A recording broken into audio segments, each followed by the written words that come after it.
jubilejnem 90. letu življenja bo med nami jezuit pater Vladimir Kos, slovenski kulturni prostor je obogatil z novo pesniško zbirko. Pesmi iz dežele pravičnih gozdov.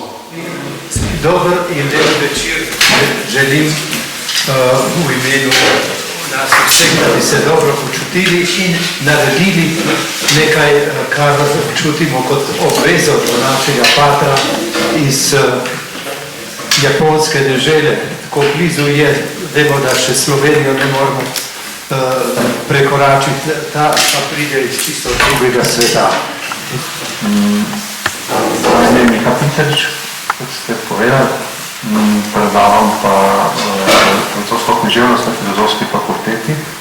Mislim, da to se zadošča, ne? Samo dve kitici. Vse bralce mojih pesmi srčno prosim, berite jih, pa ne kot časopis, ne kot oglas za čisto nov kompost in da je ta oči zatisnil.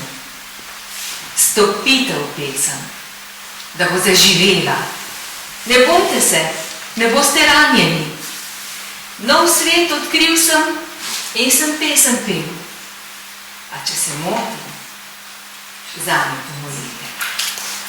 So tamkaj v gozdovih nekdaj pri nas, z dišečimi, toplih nasmeškov drevesi in z jagod in borovnic paletami jaz, ker vse to z lahkoto naš Jezus ustvari. In spet bi nas prehod kot nekdaj odšla. Nihče ne bo naju sovraštvom udaril, nihče naju ločil in ječi predal. Moj mama, me čakaš, potrpi še malo. O Jezusu nisem dovolj še zapel. In kadar se gledam v krščansko zrcalo, zaupno med nama, sem zmeraj zrtel. Z brezčasnim vprašanjem naslovim nebo. Marija, devica in mama, si trudna. In zdi se mi, da se smehlja na zemljo.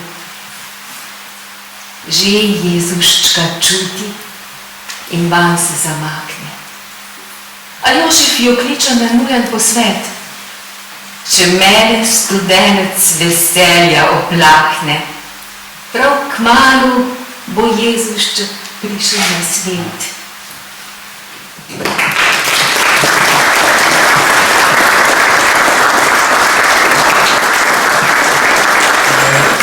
Imam kar srečo, da predstavljam pesniško zbirko, ne pa Patra Kosa, ker Patra Kos je, kot ste pa že ni 20, če ne več pesniških zbirka.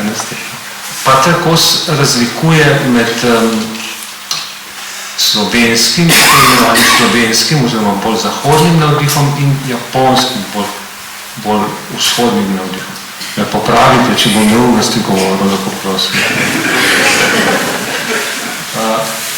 V glavu, ampak da to ni vse in izključujoče in pa dokazuje, recimo, ta ena prejšnji zbirka Rapsodija svetlobe, ne bom te predstavljal, ampak nekaj pa vendarle preroven, ker se mi zdi zanimiv.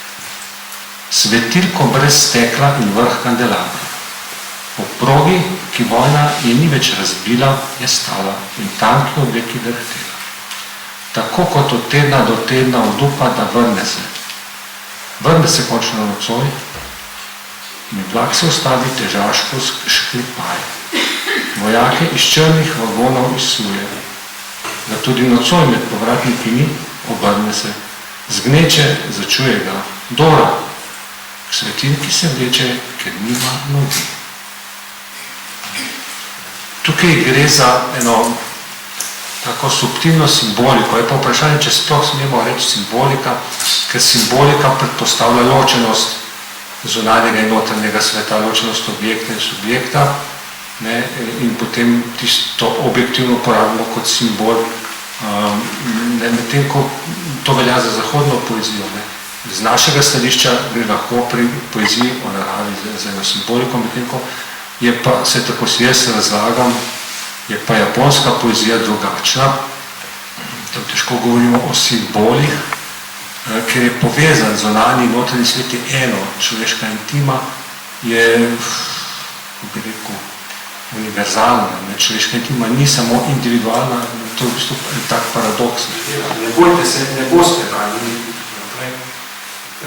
Vstopite v pesem, v pesnine. Tukaj niti ne gre za to, da bi pesem vstopila v nas, ampak ni stopil v pesem, pesem je večja od nas. Sugestija svojo nedopolnjenostjo nas pošlje na pot, na romanje, ker vrt prastaro cerkvico objema, na plot naslanja zadnje astrase, kako si krasna obadne diadema, ki ne se nikoli ne umre. Forma je slovenska, recimo, impresija je pa japonska in tukaj v bistvu niti ne seže ta pesem na tak način onkraj, razen v trenutku, ki bi bil nekaj drugače, zelo bogato v smislu besednjaka, botaničnega, predvsem zoološkega, da sem se naučil besedo lisa, iz tega pesnice. Lisa, to je metul, vse je metul. Lisa, metul. Ne spomnim se. Japonski travniki prav zdaj cvetijo. Nedavno se sem pas eksotičnih snopomnih molisa znal ugrabiti srce.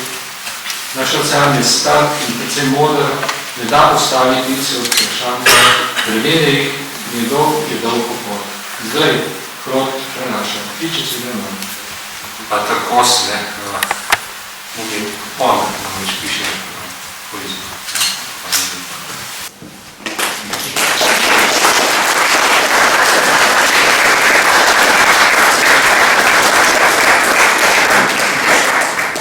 Slišali smo tudi to, da pesnik vidi, tudi če je slep, ampak neke reči pa tudi ne bi videl, kako bogato, naravno je so okrašene vse zbirke strani naše oblikovalke Mihajle Svetek, da se tako vključi s to simboliko prekrasnih rož in vsekakor se mi zdi, da moramo to priznati.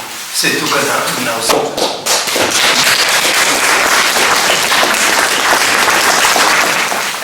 Samo to bi še povedala, ko sem vstopala v Patrove pesmi, se nisem mogla obraniti velikega občudovanja. Ugotavljala sem, da je res velik pesnik in sem počaščena, da sem lahko nocoj tukaj in da prebiram njegove pesmi.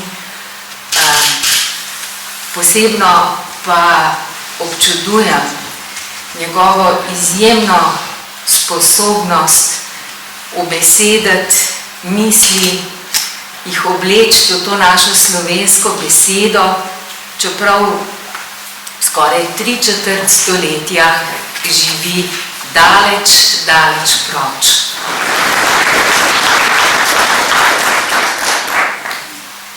To pomlad bom pel o jezerskem viharju, čeprav je odtlej več kot 2000 let.